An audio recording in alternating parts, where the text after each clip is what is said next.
Trouvez ces jours, vous êtes devant votre poste téléviseur pour suivre votre émission Point de vue, pour analyser l'actualité nationale. Aujourd'hui, nous allons tabler sur les problèmes de la nationalité. Un autre problème qui fait également débat dans la presse et également dans les réseaux sociaux, il s'agit du diamant de 35 carats qui met aux prises le gouverneur du Kasaï oriental et un citoyen congolais. Et enfin, on pourra terminer, si l'État nous le permet, par la MONUSCO, la conférence humanitaire de Genève, et également ce qui se passe dans quelques assemblées provinciales dans nos provinces. Merci d'être là pour animer ce débat. Papi Tamba, qui est mieux connu, et à côté de lui, Thierry Mosenepo, également des figures bien connues dans les milieux politiques.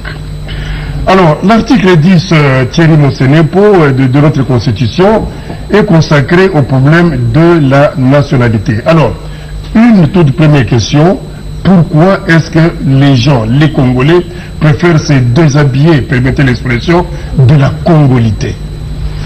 C'est justement ça la question, M. Oscar, merci beaucoup pour l'opportunité que vous nous donnez. C'est justement ça la question que nous nous posons chaque jour pour savoir pourquoi est-ce que les Congolais doivent quitter leur nationalité d'origine. Mais il est une chose, c'est que nous sommes des fondamentalistes. Il est important de savoir que c'est le droit de chacun de pouvoir accepter de garder jusqu'à sa mort sa nationalité d'origine qui est congolaise, une et exclusive, ou d'embrasser une autre nationalité pour des raisons qui sont personnelles. Nous ne pouvons pas condamner les individus par rapport à cela. Mais là où le débat blesse, c'est le fait de tromper à tout un peuple. Vous savez que lorsque nous déposons nos documents, notamment lorsqu'il s'agit de déposer des candidatures au niveau de la CENI pour challenger comme député provincial ou député national, nous y ajoutons notre CV, où nous jurons par l'honneur que les informations fournies sont vraies et vérifiables. Mais lorsque ensuite, par des dénonciations ou après vérification, on se rend compte que vous avez trompé pendant tout un temps à tout un peuple, que vous n'avez jamais été de cœur avec eux par rapport à votre nationalité et par rapport à un si gros mensonge, c'est là que le problème se pose. Surtout que la loi congolaise sur la nationalité dispose des mécanismes pour pouvoir recouvrer sa nationalité d'origine, qui est la nationalité congolaise pour ce cas précis. Certes, il y avait un moratoire au niveau de l'Assemblée nationale, mais dont le temps est déjà dépassé. Il est important aujourd'hui que les Congolaises et les Congolais puissent savoir que nous devons faire respecter notre loi. Maintenant, en ce qui concerne précisément le cas d'un des candidats président de la République, Sieur Moïse Katumbi, qui a encore une fois récemment en Afrique du Sud déclaré sa candidature à la magistrature suprême dans notre pays. Pour lui, c'était un cas de dénonciation qui a été fait par un hebdomadaire africain qui s'appelle Jeune Afrique et qui a permis à notre procureur général de la République d'ouvrir une information. Parce que l'individu... Excusez-moi, je crois que c'est un chapitre que nous allons aborder. Je préfère que Papi Tamba je vous en prie. Je vous en prie. Tous nos compatriotes qui partent à l'étranger ont toujours tendance à acquérir la nationalité étrangère. Vous-même, vous avez vécu en dehors du pays. Est-ce pour des raisons économiques, pour des raisons sociales ou quoi? Je ne sais pas pourquoi les gens préfèrent toujours acquérir une autre nationalité, bien que cela soit un droit pour tout le monde. Déjà, merci pour l'honneur que vous me faites en m'invitant pour la toute première fois dans votre émission. Je suis là avec mon ami Thierry, que je salue aussi.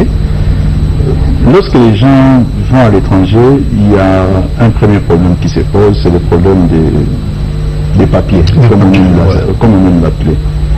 Et changer de nationalité pour certaines personnes passe pour un moyen de rester, je voudrais dire à vie, dans votre pays d'accueil. Lorsqu'on sort du pays, on devrait avoir une vision. Peut-être qu'on part pour quelque chose de très précis, mais la vision devrait être un jour de retourner dans son pays. Rien que cet argument suffit surtout pour ceux-là qui veulent aussi exercer la fonction politique, cet argument suffit pour qu'ils ne se prêtent pas à ce genre de comportement de changer de nationalité à tout va. On ne part pas s'éterniser ou chercher à mourir là où on va peut-être pour des raisons d'études ou pour X raisons d'immigration, mais pas les propres des Congolais. Il y a des États qui immigrent aussi pour des raisons, il y a des ressortissants d'autres États qui immigrent aussi pour des raisons bien précises, comme je viens de le dire. Mais pour les gens qui ont des moyens, pourquoi ça donnerait-il? C'est là que je vais revenir pour... Puisque la plupart qui cherchent des nationalités, vous avez dit c'est pour raison des papiers, bon, les autres c'est pour raison du chômage, ou en fait avec toutes les conséquences que cela. Mais ceux qui ont la possibilité, ceux qui ont des moyens de survivre chez nous ici par exemple, ont-ils vraiment raison d'aller changer de nationalité ou d'acquérir une autre nationalité? C'est un débat que nous devons avec courage ouvrir. Moi, je l'ai toujours dit, il faudrait qu'un jour que nous puissions ouvrir ces débats sur la nationalité congolaise une exclusive. Ça demande un peu beaucoup plus d'honnêteté. C'est un vrai débat parce que ça ne remonte pas aujourd'hui. Notre pays a une histoire. Nous avons été colonisés avec le malheur ou le bonheur, je ne sais pas, mais d'être colonisés par un État a colonisé la RDC et aussi avec des protectorats. Lorsque aucun Congolais à l'époque n'avait encore aucun pouvoir si ce qui pouvait se passer dans notre pays, il y a des gens que les colons ou les colonisateurs ont pris dans d'autres pays qu'ils ont amenés chez nous. Par rapport à cela, les différentes lois que nous avons ici, la nationalité, a posé des sérieux problèmes pour savoir à partir de quel moment peut-on considérer que X personne est congolais d'origine. Dans certaines lois, il fallait considérer depuis 1885, et plus tard, c'est à partir de 1960, oui. Et aujourd'hui c'est 1960, selon l'article 10 de notre Constitution. Mais le cas que nous abordons ici a une particularité. C'est que c'était en 2000. Moïse Katumbi, vivant à l'étranger, a pu acquérir cette nationalité. La nationalité de Moïse Katumbi, selon la réponse apportée par la région qui avait répondu, permettez-moi la tautologie, à Jeune Afrique, la région italienne. La raison était par rapport à ses origines avec son papa. C'est-à-dire quoi? Il avait le droit du sang. On a considéré que son papa était italien et qu'on lui a octroyé cette nationalité. Il vivait encore à l'étranger, il était encore en exil à l'époque, je pense. Il revient ici au pays. En revenant au pays, il avait la possibilité de continuer à garder sa nationalité et de continuer à faire ses affaires. Sauf qu'il entre dans les champs politiques. En entrant dans les champs politiques, aujourd'hui, il y a un problème moral qui se pose. On se rend compte que c'est quelqu'un qui a brillé par une certaine malhonnêteté. Parce qu'il savait que la nationalité congolaise était inexclusive. Il devait renoncer. Et les gens ne le savaient pas, vous êtes sûr? À ces différentes nationalités. En tout cas, du moins à ma connaissance, les gens ne le savaient pas. Il n'est pas seul dans ces cas.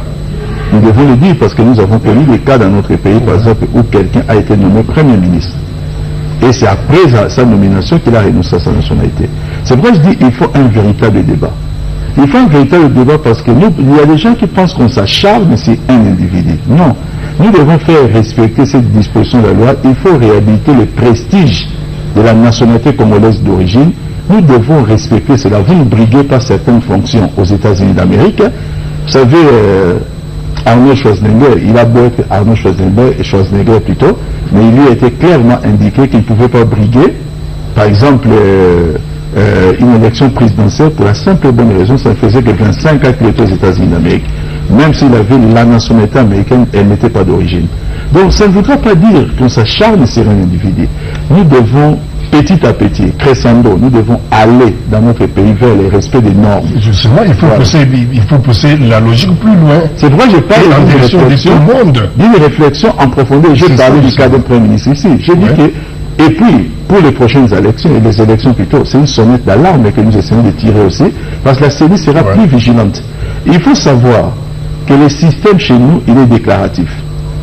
On ne demande pas à une personne d'apporter des preuves de sa nationalité. On dit à la personne de faire une déclaration sur honneur.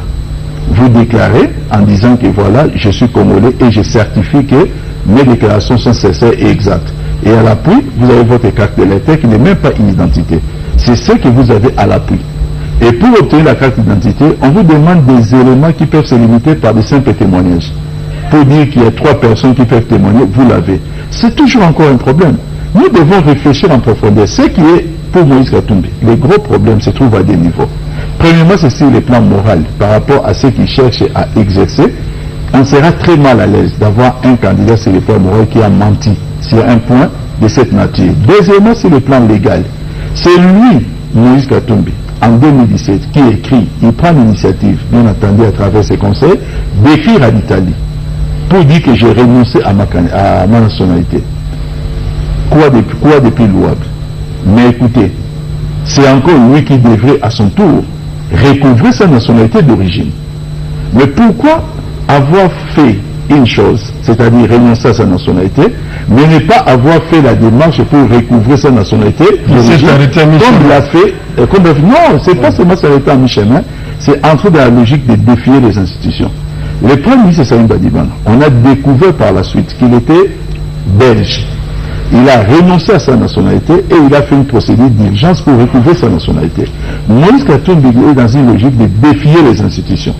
Donc pour lui, renoncer à ça, il n'y a pas de souci, mais je ne peux pas les recouvrer, mais je peux me permettre de me présenter à l'ambassade de la RDC en Belgique, alors que je n'ai même pas encore recouvré ma nationalité, pour, encore une fois, les plus défier l'État, faire un spectacle comme ça. Est-ce que c'est déjà tard pour lui, aujourd'hui? Le problème qui est là, ce n'est pas une question de calendrier. Maintenant, c'est une question maintenant d'autres déboires judiciaires qu'il a. Parce que je doute fort qu'une nationalité congolaise que vous voulez recouvrer se fasse par procuration ou à distance. La démarche peut se faire à travers vos conseils, mais à un certain moment, ça va nécessiter votre présence physique. Or, lui, il a maintenant d'autres dossiers pour lesquels il défie encore la justice. Donc les portes sont fermées déjà? Les portes ne sont pas fermées. Il doit affronter les différents problèmes qu'il a et affronter aussi ces problèmes-là. Avec espoir de voir ça sortir peut-être. Alors, est-ce que c'est un débat, dit Papi Tamba Thierry, mais est-ce que cette exclusivité de la nationalité, c'est un débat sérieux, encore sa raison d'être dans un État moderne comme le nôtre aujourd'hui? Bon, écoutez, c'est un débat très important, puisque les nations d'aujourd'hui, justement, cherchent à moderniser la question de la prise de nationalité. Surtout des nations comme la République démocratique du Congo, où nous avons une forte diaspora à l'étranger.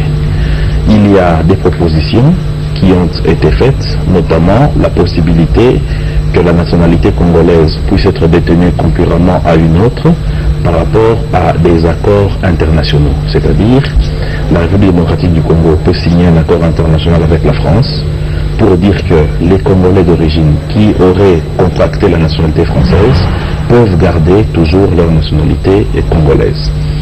Mais c'est des questions qui peuvent nécessairement passer par des référendums, par exemple, où l'on poserait la question, on consulterait la population pour que les Congolais eux-mêmes décident de ce qu'ils veulent par rapport à cette disposition, parce que l'actuelle, qui limite à l'exclusivité de la nationalité congolaise, elle est voulue par le peuple.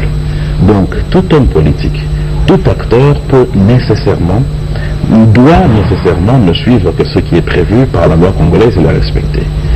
Maintenant, il faut dégager de la tête des Congolais une chose, c'est qu'il n'est pas ici besoin de pouvoir s'acharner sur un individu, Moïse Katumbi soit-il.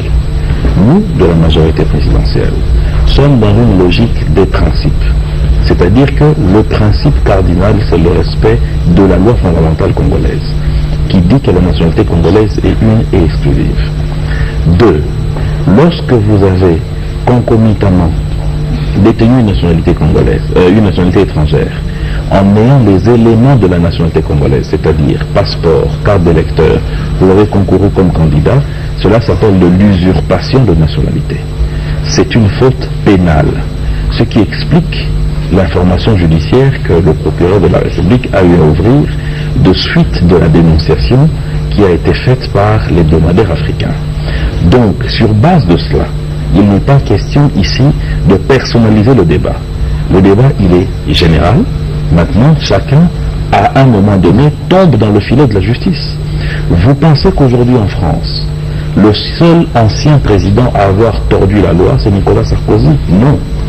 Mais il y a eu plus d'éléments à charge pour le président français, l'ancien président français Nicolas Sarkozy, qui aujourd'hui l'emmène en correctionnel, notamment en ce qui concerne le dossier d'écoute téléphonique.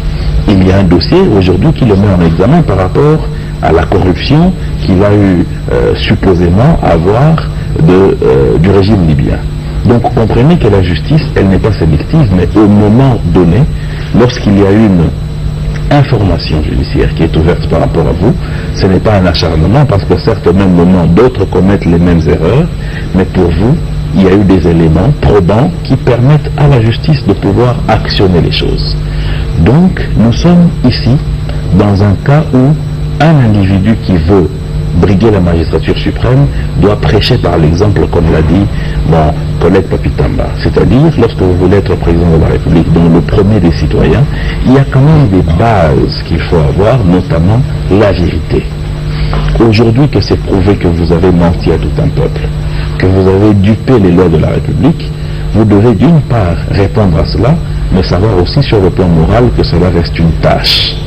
Maintenant, c'est à lui de pouvoir faire la démarche pour revenir vers la nationalité congolaise.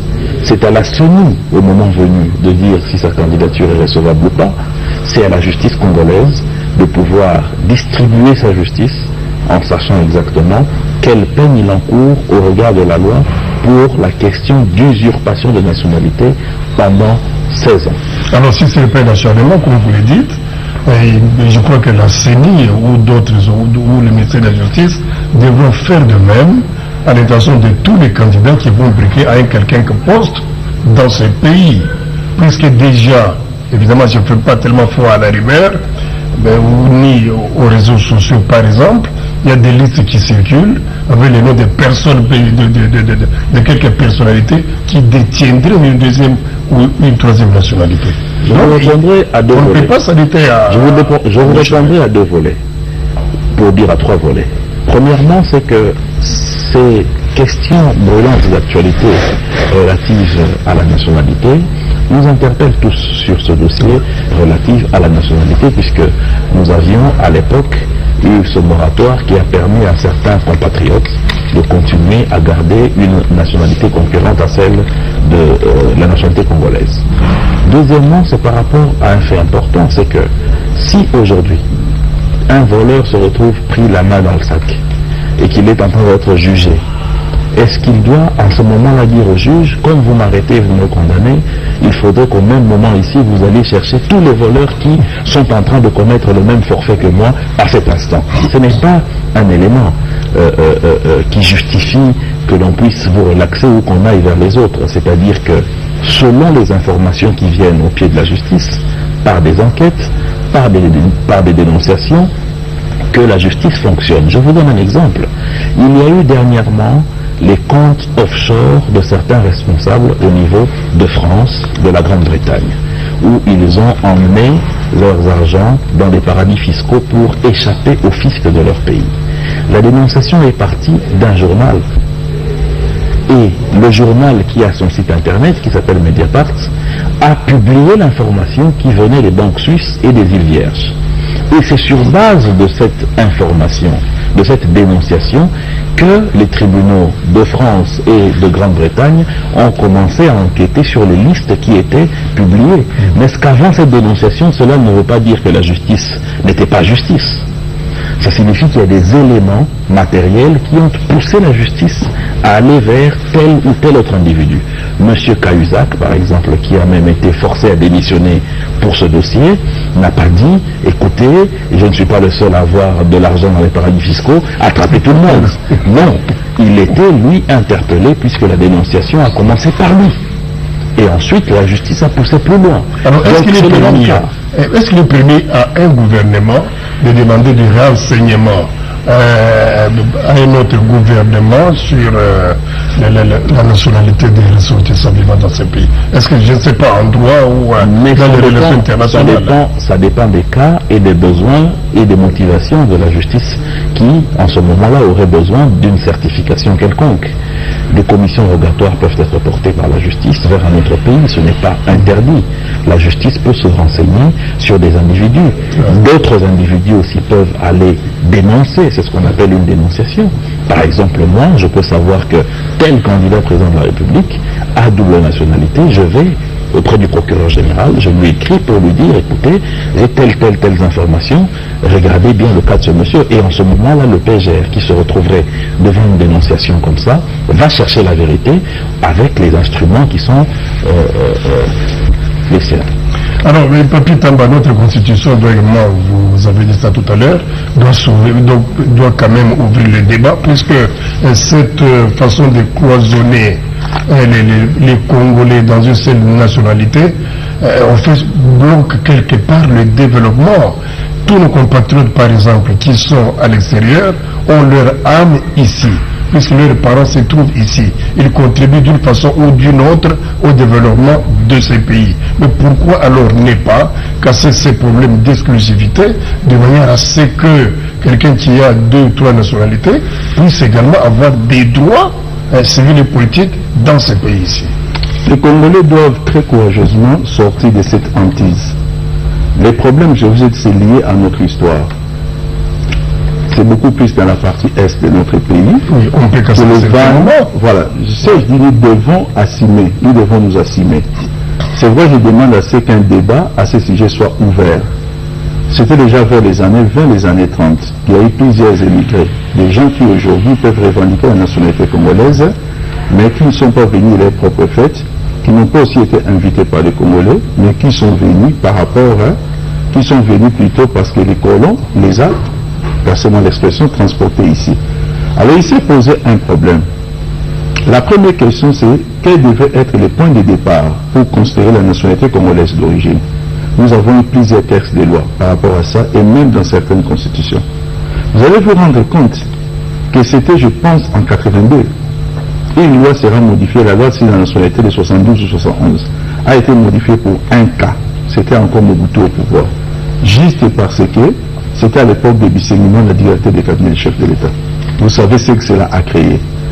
À un certain moment, nous, Congolais, prenons le courage parce que je considère que après tous ces temps que nous avons passé ensemble, continuer à garder cette crainte de plusieurs nationalités pour les ressortissants congolais ou pour les nationaux, je trouve ça un peu inutile. Mais il faudrait maintenant que les débats soient ouverts. Maintenant, la loi aujourd'hui, elle est ce qu'elle est. Le système, je l'ai dit tantôt, il est déclaratif. Comme le système est déclaratif, vous certifiez sur l'honneur. Ça pose un sérieux problème de crédibilité lorsque quelqu'un prend son stylo, confirme par exemple un fait, et il engage son honneur et il signe. Cette personne-là n'est plus qualifiée sur le plan moral pour diriger un pays. Vous savez, les gens doivent savoir qu'il y a eu un candidat très sérieux en France, qui était possible candidat, plutôt possible prochain président de la République à l'époque. C'était Dominique Strauss-Kahn, qui était à la tête du Fonds monétaire international. Il a connu des déboires judiciaires. Il était le candidat potentiel de la gauche, c'est-à-dire du Parti socialiste en France. François Hollande est devenu président parce que Dominique Strauss-Kahn a tout simplement été disqualifié. Je n'ai pas vu les gens parler de procès politiques, d'acharnement ou de quoi que ce soit. Il y a une chose que Moïse Katumbi devrait faire. Ça, il faut qu'on soit clair là-dessus. C'est d'abord de respecter les Congolais. Respecter ces Congolais, les Congolais vous disent respecter les lois congolaises.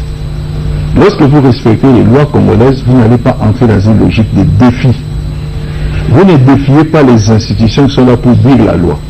Où est partie cette fameuse juridiction suisse de l'ONU? On peut faire le tour pour essayer de voir toutes les juridictions pour imposer des décisions à son propre pays, alors que les faits qui vous accablent sont réels. C'est vous qui écrivez, par exemple, pardon du cas sous examen, c'est vous qui écrivez pour renoncer à une nationalité. Vous le faites pratiquement 17 ans après. Alors que vous avez déjà fait des déclarations, vous voudriez, parce que vous appelez Moïse Katumbi, que la justice ne se saisisse pas d'un tel dossier. Vous n'avez jamais fait la démarche pour recouvrir votre nationalité congolaise. Et vous voudrez que la CENI puisse seulement valider votre candidature. Parce que vous appelez Moïse Katumbi. L'immunité devait habiter les Congolais pour que nous puissions nous dire que l'État est fort et nous sommes faibles. Et si un groupe ethnique aujourd'hui sort du lot pour dire écoutez, c'est Moïse Katumbi, notre fils, on l'a vu naître et grandir c'est lui ou rien. J'ai vu cela dans les réseaux sociaux. J'ai vu ça dans les réseaux sociaux. Il y a pas, c'est très ridicule. Et je ne sais pas s'il a dépensé combien d'argent pour ça. Ça devient très ridicule. Le problème ici n'est pas le problème de contestation de la nationalité d'origine de Moïse Katumbi pour dire qu'il n'a pas les sang congolais.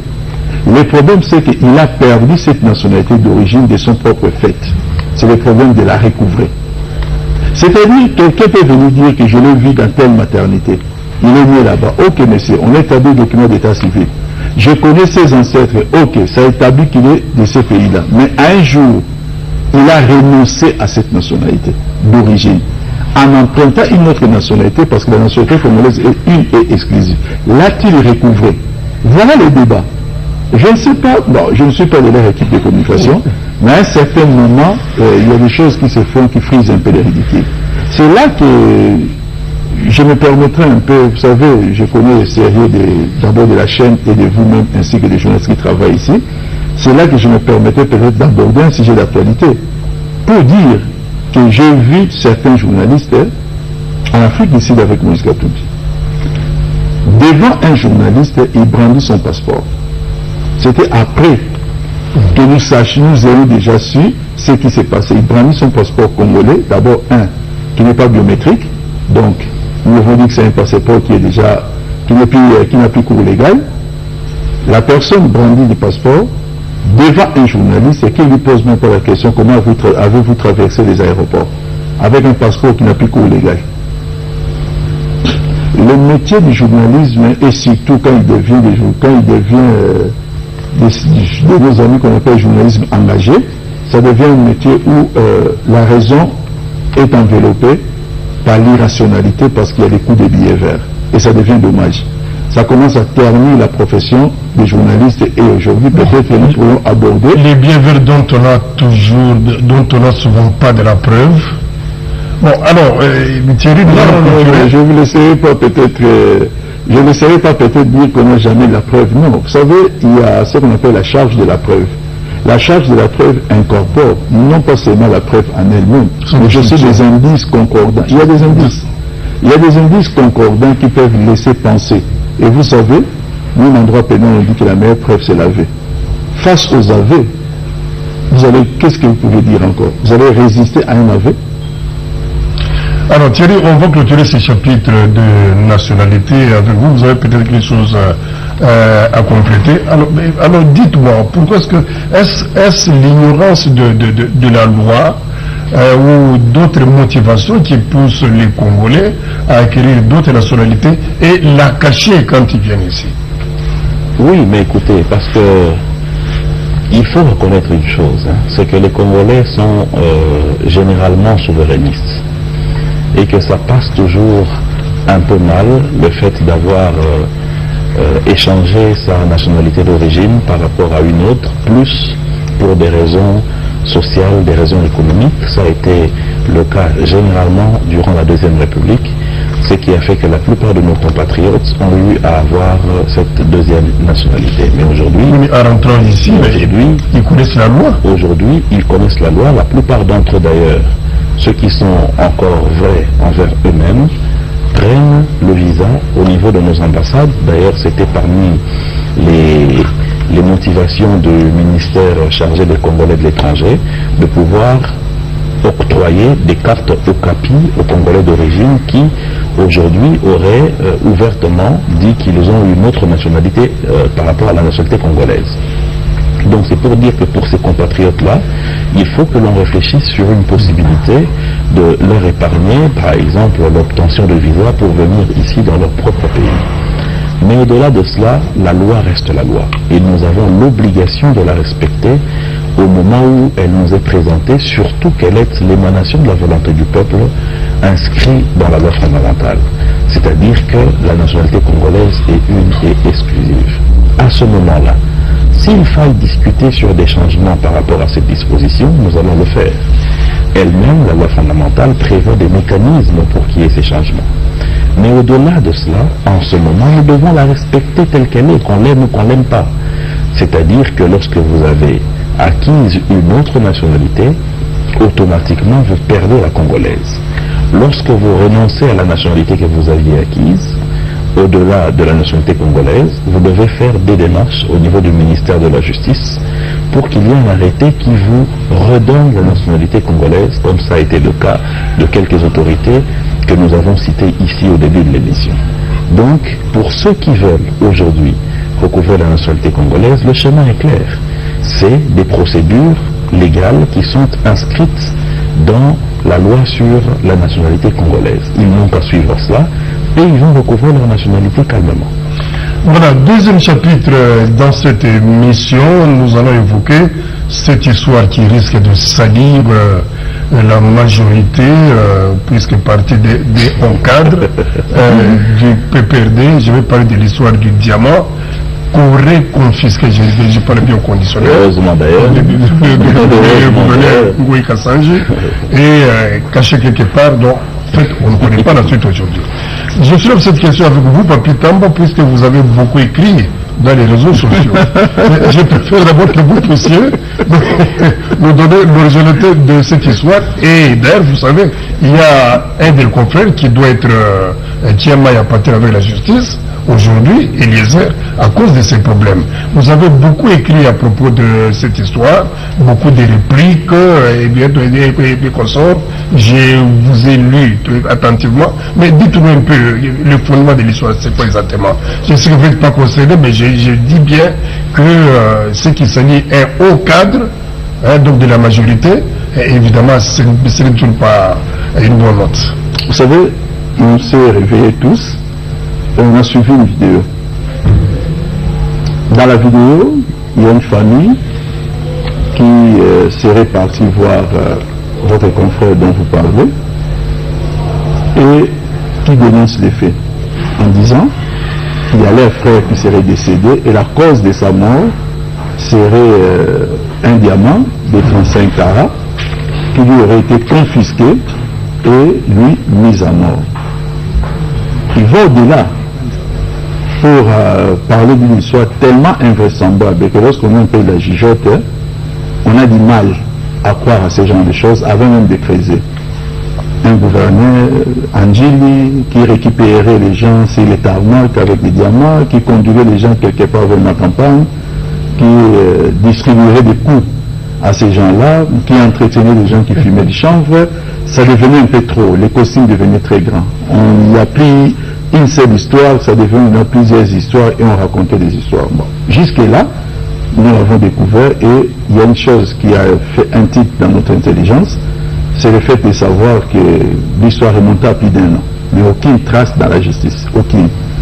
Je connais personne, ici en République démocratique Congo comme au monde, qui peut soupçonner la mort de leurs proches de façon criminelle, mais sans qu'ils puissent s'en référer à la justice, qu'ils puissent avoir une trace. Je connais personne. Même si on va dire que la justice ne va pas enquêter, mais au moins la personne se déplacerait pour aller porter les faits. Maintenant, nous nous réveillons quelques jours après, nous voyons la réaction maintenant de l'équipe de communication du gouvernement Ngoué Kassanji. Cette équipe-là parle de deux choses. La première chose, ils ont demandé un droit de réponse, mais qui leur a été refusé. Par qui? Les journalistes, c'est-à-dire avec arrogance, je parle d'Eliezer, qui aurait dit que je suis en Afrique du Sud, je reviens à Kin, je n'aurai que 24 heures pour partir à Norvège, je n'ai pas le temps. On l'appelle droit de réponse. Vous connaissez votre métier de journalisme. C'est-à-dire, vous jetez en pâture la réputation de quelqu'un et cette personne, en usant de son droit, ça vous donne l'obligation de pouvoir recueillir au moins son témoignage à lui pour laver son honneur. On ne prend pas la vie des gens comme des chiffons. La deuxième chose maintenant, on va maintenant suivre une bande sonore. Et dans la bande sonore, il aurait été enregistré, bon, il n'y a plus de doute là-dessus pour que je parle au conditionnel. On a enregistré la conversation entre lui et l'équipe de communication du gouverneur où les propos dans la bande prouvent au moins un début de tentative d'extorsion des fonds. C'est-à-dire qu'il y avait un commencement d'exécution. Où lui, Eliezer, et c'est ce qui est très grave, dit que je suis sous pression de la famille qui m'a donné de l'argent. C'est-à-dire, il y a des journalistes dans ces pays qui utilisent désormais leur micro, qui donnent les tribunes de leur plateau à des gens, moyennant quelques billets pour aller salir, sans preuve, la vie des autres. Vous êtes un journaliste professionnel, vous avez ce genre de personnes qui viennent vous voir, il y a double attitude. Parlez au conditionnel si vous voulez parler des faits. Oui, mais n'êtes sûr de rien. Mais sinon. D'accord, mais M. Papi. Oui. Et pourquoi est-ce que le gouverneur ne s'est pas adressé aux instances professionnelles qui sont les nôtres, normalement l'UNPC ou le CESAC? Le gouverneur a fait cette démarche. C'est peut-être un problème de lenteur administrative.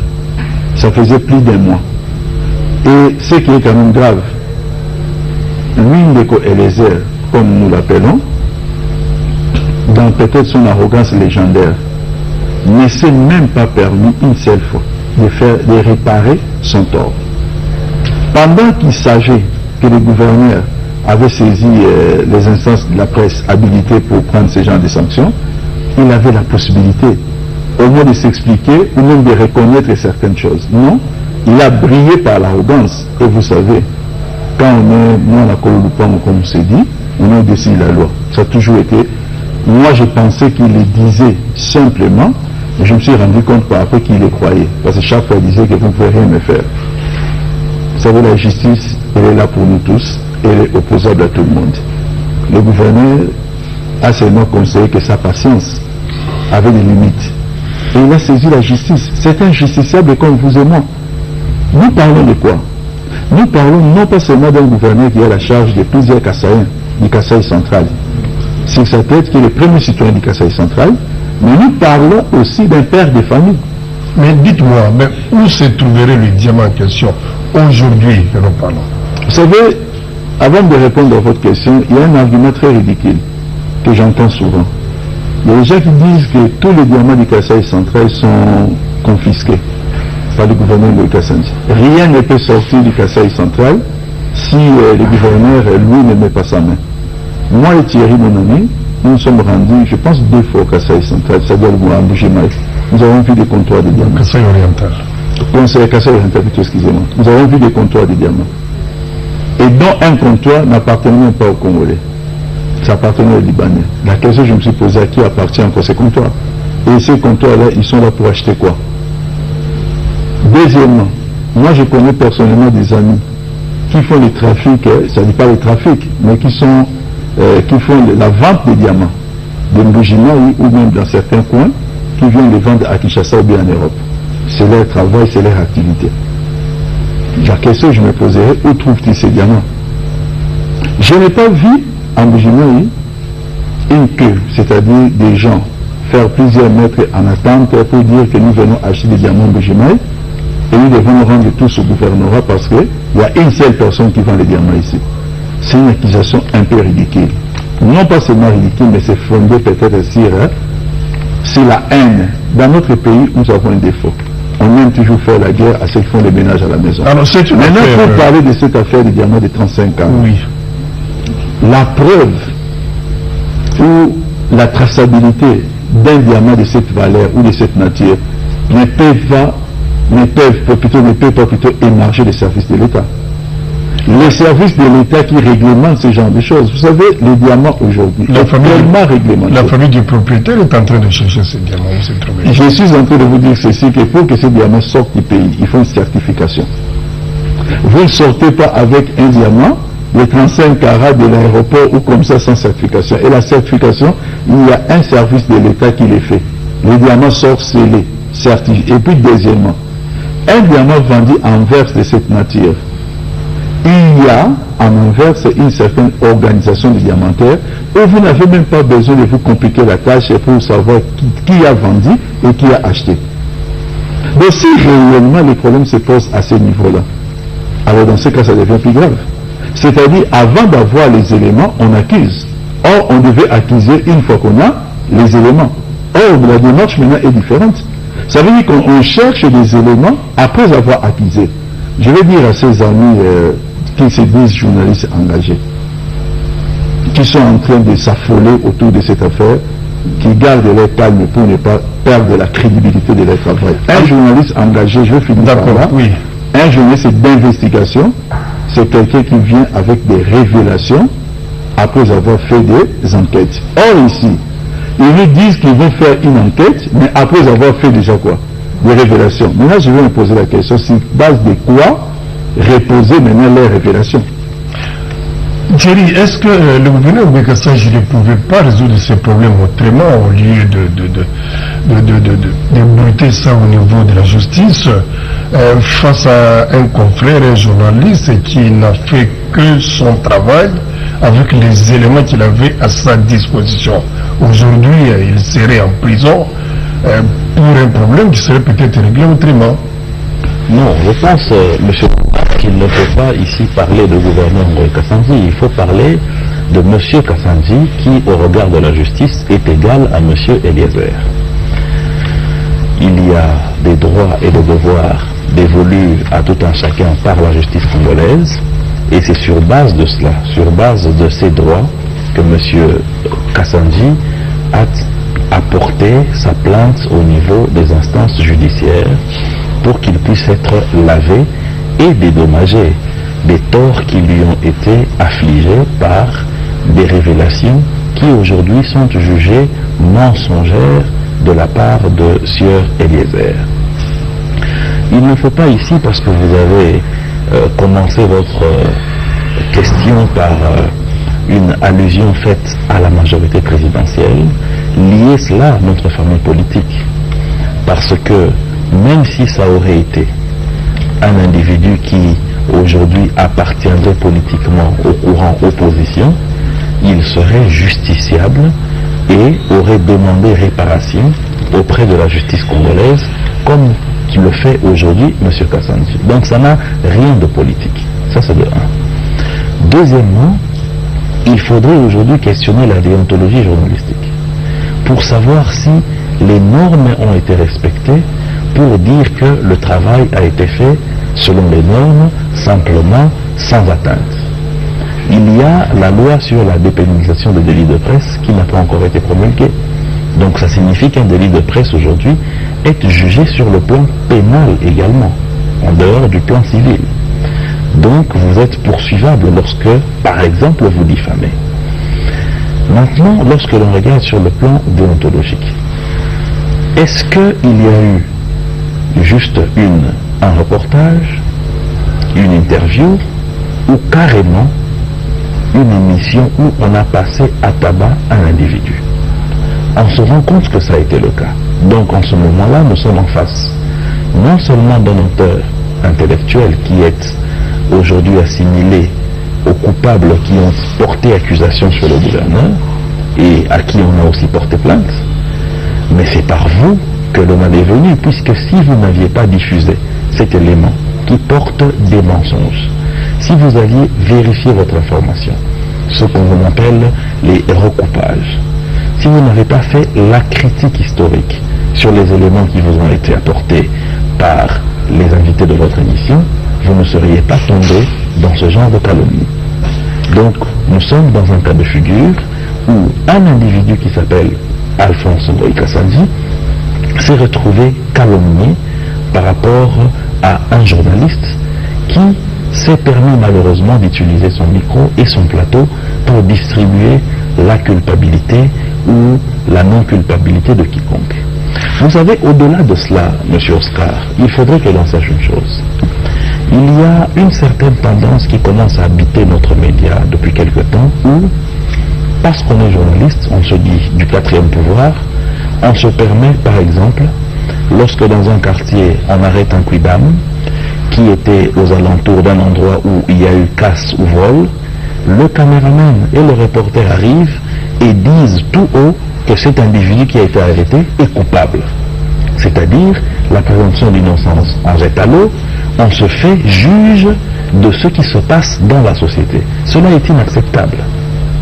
Mais ensuite, lorsque, calmement, comme vous venez de le dire, dans le but de régler la chose selon les normes, l'on se plaint auprès du tribunal des pairs, mais qui malheureusement prend son temps pour la réaction, parce que justement, c'est prévu que l'on puisse se plaindre auprès du tribunal des pairs. Même la justice ordinaire, elle prend mais qui prend son temps. Mais bien sûr.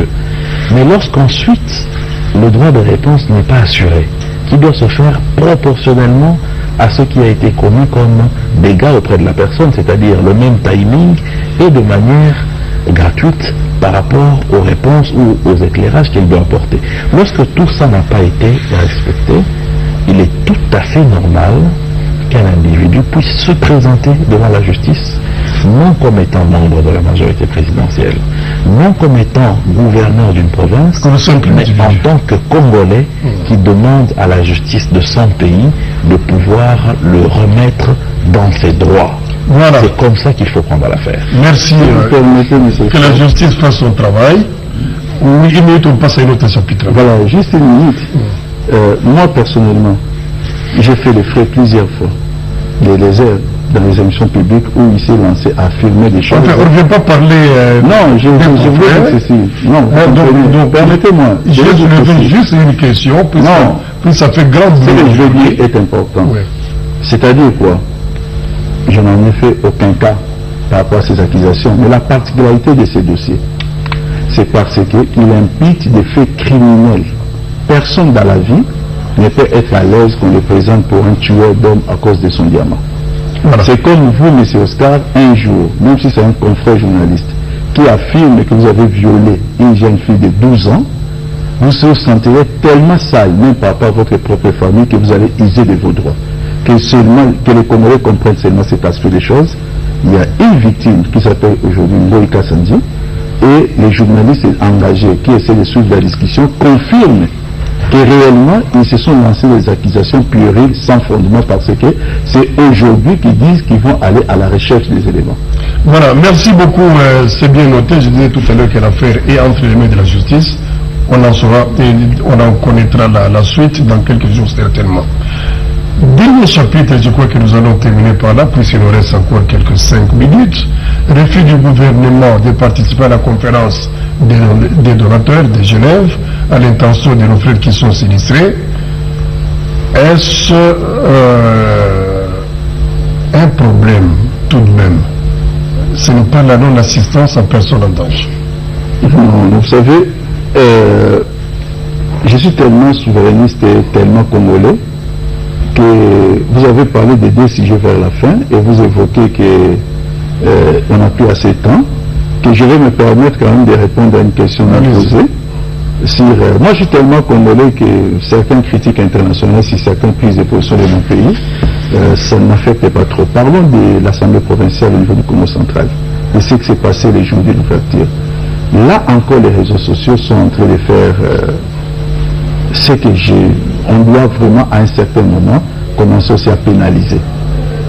On veut présenter le gouverneur qui est entré, et je dois vous le dire, en tant que ressortissant du Congo central. Oui, dans cette histoire, c'est le gouverneur qui a été... Enfin, on a cité plusieurs fois, on a dit que c'était le gouverneur. C'est le champ de qui voulait envoyer les badauds pour aller casser c'est une insulte. C'est une insulte parce que le gouverneur a les moyens de l'État. Si un gouverneur veut se prêter à un certain genre, à un certain comportement, il a les moyens de l'État, les gens doivent les savoir. Les problèmes qui se posent, les gens doivent les savoir. Nous sommes face à un cas de jalousie. Le gouverneur Jacques Mbadou, moi je suis du Congo central, je sais de quoi je parle. Aujourd'hui, il réalise dans notre province ce que depuis 1960, aucun autre gouverneur n'a réalisé. Ça pose maintenant un problème de jalousie où on commence à inventer des histoires. La connu dans l'adresse de la personne et l'identité de la personne. Une mort d'homme, je pense qu'on ne l'a pas caché quelque part dans la forêt. Les faits sont encore récents. Peut-être il peut être dans une morgue. Alors qu'on nous donne les références pour savoir qu'il y a une mort d'homme et qu'on essaie d'établir que c'était le gouverneur qui avait envoyé ce genre de personnes.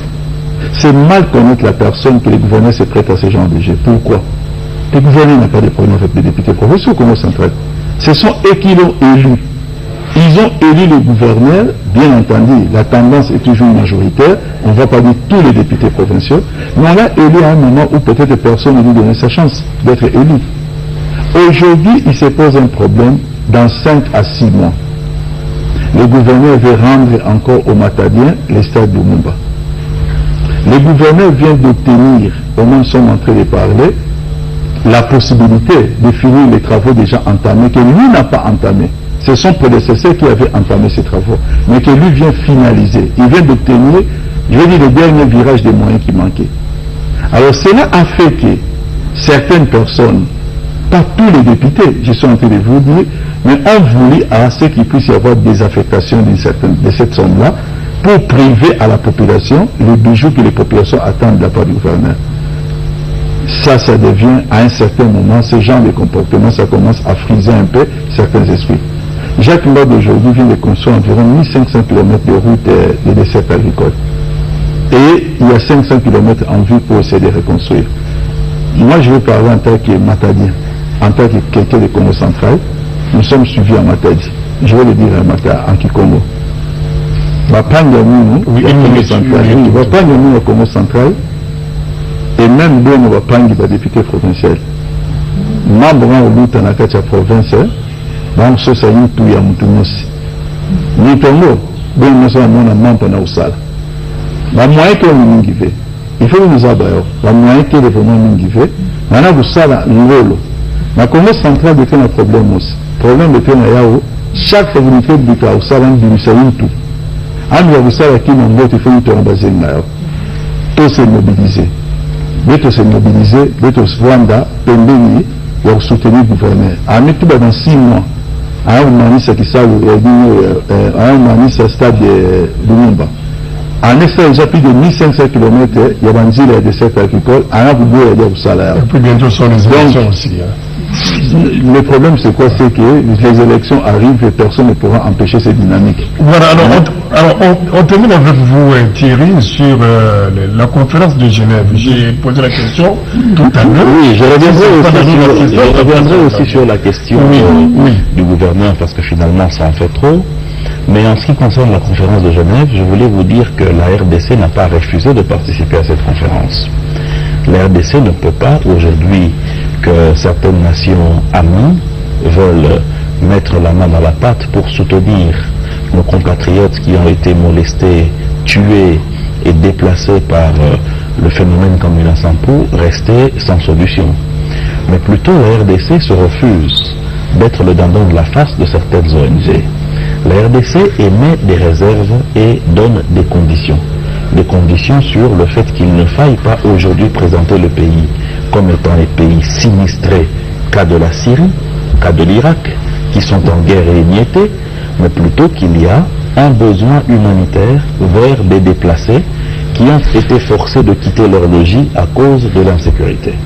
Donc il ne faut pas aujourd'hui que l'on continue sur le dos de la RDC en présentant une cartographie néfaste pour que les ONG fassent leur chou gras, c'est-à-dire qu'ils prennent les fonds des bailleurs de fonds et qu'ensuite ils s'en servent pour leur salaire et ainsi de suite et pour venir saupoudrer quelques cartons de biscuits auprès des populations congolaises. Nous ne sommes plus à ce stade-là. Encore que le gouvernement actuel, sous l'impulsion du chef de l'État, par le ministère des Affaires sociales et de Solidarité, est en train d'apporter son aide à ces populations déplacées. Donc le ministre des Affaires étrangères a clairement dit il faut qu'on se mette d'accord sur le TDR avant que nous allions nous mettre ensemble pour déterminer exactement quel sera le besoin de cette aide. Parce qu'écoutez, il faut quand même que l'on soit sérieux. Qui, au-delà du gouvernement congolais, peut savoir de quelle aide dont nous avons besoin? Si ces nations qui se réunissent nous apportent plutôt tel ou tel autre matériel, alors que les déplacés de ces cas d'insécurité ont plutôt besoin de tel ou tel autre matériel, cette conférence n'aura servi à rien.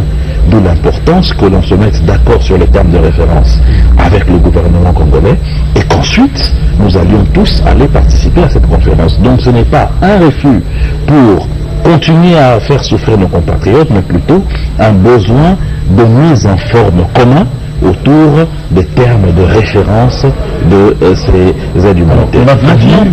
Pour le cas de Matadi, nous avons tous été choqués par ce qui s'est passé au niveau de l'Assemblée provinciale.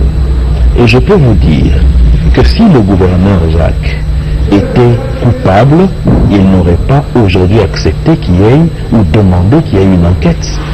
Il n'aurait pas aujourd'hui accepter que ceux qui ont été identifiés dans ce dossier de caillassement du gouvernement provincial puissent être arrêtés et interrogés au moment où nous parlons par la justice de la province du Congo central. Donc nous sommes ici, et je vais vous faire une révélation, M. Oscar, dans un cas de figure où les travailleurs de la République sont ciblés par une main noire qui finance des actions dans le but de déstabiliser nos provinces pour qu'ensuite le nom du chef de l'État soit sali. C'est cela qui est derrière la tête. Parce que lorsqu'il y a des événements comme ça, on laisse la responsabilité à la police de déterminer la culpabilité. Et non de manière divinatoire de se mettre et de dire directement d'autorité que c'est telle ou telle autre personne qui est derrière une telle action. Alors lorsque nous voyons une telle instrumentalisation des événements pour que l'on puisse salir un individu, on se rend compte, au regard du bilan de cet individu-là, qui est le gouverneur Jacques, que réellement il y a une main noire qui cherche à déstabiliser cette province après avoir tenté et échoué partout. On veut maintenant essayer juste porte de Kinshasa. Et ça, nous n'allons pas l'accepter. Merci beaucoup. L'avenir nous dira la suite. Merci Thierry, merci Papi. Merci à vous également, madame et messieurs, de nous avoir suivis. Le prochain rendez-vous.